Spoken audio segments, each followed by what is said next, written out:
What if I could show you a way to not only motivate an audience, but help you to dramatically reduce the chances of aggressive behavior from any member of that audience? How?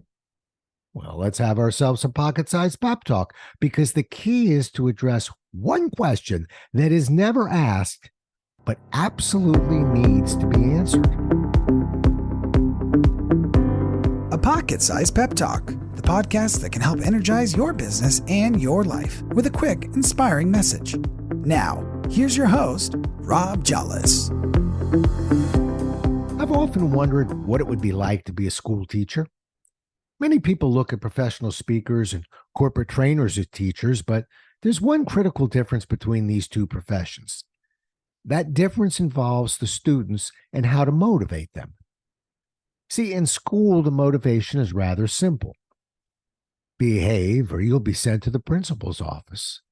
If you don't pay attention, you won't get a good grade. If you don't get good grades, you won't get into a good school. If you don't get into a good school, you might not get a good job.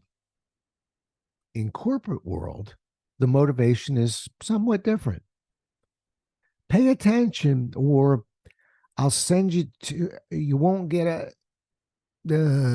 please pay attention. Once we leave the hallowed halls of our educational institutions, using fear as a motivator ceases to be effective. Those who choose to be on stage, a training room, or a conference room must survive on their own wit and ability to motivate the room. Sometimes I actually wish a student would stand up, look me in the eye, and say, I really don't see a need for me to be here. What's in it for me to learn this material? Does that sound rude or inappropriate to you? I happen to think it's one of the most important questions a student can ask. Don't believe me? Well, let's look at the alternative. You walk into a room of 10 people. 8 of them really want to hear your message, and they can't wait to listen to what you have to say. 2 of them, however, are not happy to be there. Maybe they were forced to go to this meeting by their bosses. Maybe the last time they went to a meeting like this, the presentation was a mess and a total waste of time. Maybe they're just fed up with going to meetings that are of no value to them whatsoever. These people don't walk in with signs saying, not happy to be here. Although they're not actually verbalizing this question, they are thinking to themselves, what's in it for me? It happens to be the most important question never asked. It's a shame this was rarely, if ever, modeled in our countless years of education. But let me model it loud and clear right here. Every presentation, I repeat, every presentation should clearly address the benefits of learning what is about to be presented. The presenter needs to answer this question: what's in it for the student?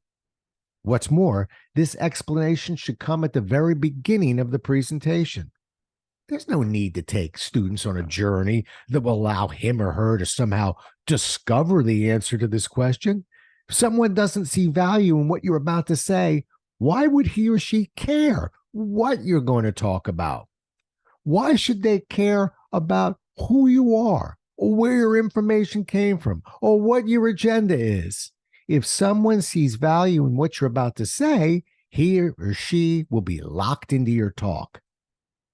This seems like a good way for all kinds of teachers to begin each and every class. So should teachers do this? Yes. Do the good ones do this? Sure. But in the real world of corporate presentations, when speakers have to manufacture their own motivation, we need to answer the student's question, what's in it for me, as early in the presentation as possible.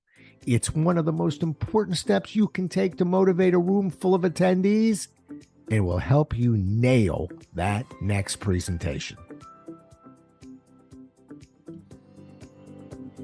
Thanks so much for listening. If you enjoyed today's show, please rate and recommend it on iTunes, Outcast, or wherever you get your podcasts.